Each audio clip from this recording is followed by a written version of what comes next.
Now, not this, but next weekend, the final chance for Australians to work out whom is going to be going to the Tokyo Olympics to represent us in the sport of which Australians are most likely to win gold. And certainly we've been focused on, for many an Olympic, swimming. Many Olympics, swimming will take place. They will take place in South Australia, as I say, not this, but next weekend. But this, of course, is the time of COVID. And due to some stupid COVID rules that have been put in place by the authorities in South Australia, a whole swathe of swimmers who come from Victoria may not be allowed to actually go into the state, let alone to compete.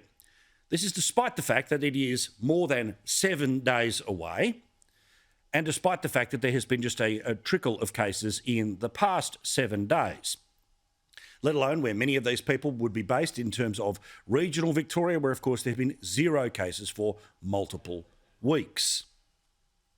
Tim Carr is the father of one of the athletes who this would be most likely to affect, and he talks about the journey, which, of course, can't just be turned off like a tap. You see, unlike a holiday, which we'd all be looking forward to, the preparations for an Olympic Games where you must qualify to be able to go, well, it is, of course, a destination that many have been working to for the best part of their very young lives. It's been about 18 years in the making to get up to this point in time, and here we are locked out of the state. Now, why is all of this happening? Because, of course, health authorities in South Australia have apparently cracked it at Swimming Australia. This was a statement that was released to the Australian newspaper. The event organisers were unable to implement changes suggested by South Australia Health for the event, which has resulted in 12 Victorian swimmers unable to participate.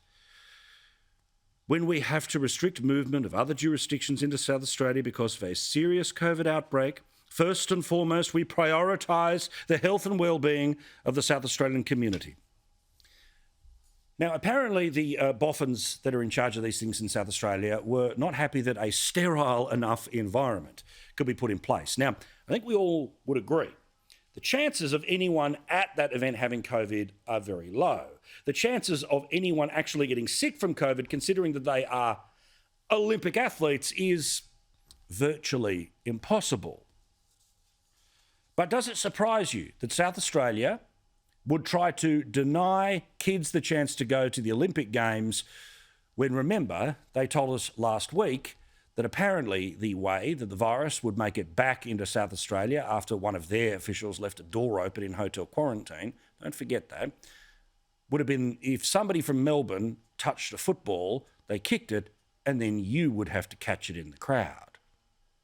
If you are at Adelaide Oval and the ball comes towards you, my advice to you is to duck and just do not touch that ball. But these people must be obeyed.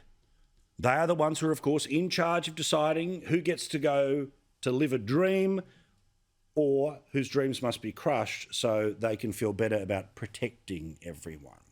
Now, a bit of an update via 3AW, who helped tell this story today, is that Tim Carr's son has been granted an exemption. Whether all athletes, we don't know at this point in time. If it changes, I'll give you an update. But how's that? The idea that even a chance of the Olympics being dragged away from you due to a line on the land in Australia is ridiculous, especially when the person deciding who gets to cross that line or not thinks Rona is on footballs. And remember, tried to tell you that there was some special Radelaide strain that, of course, was on pizza boxes.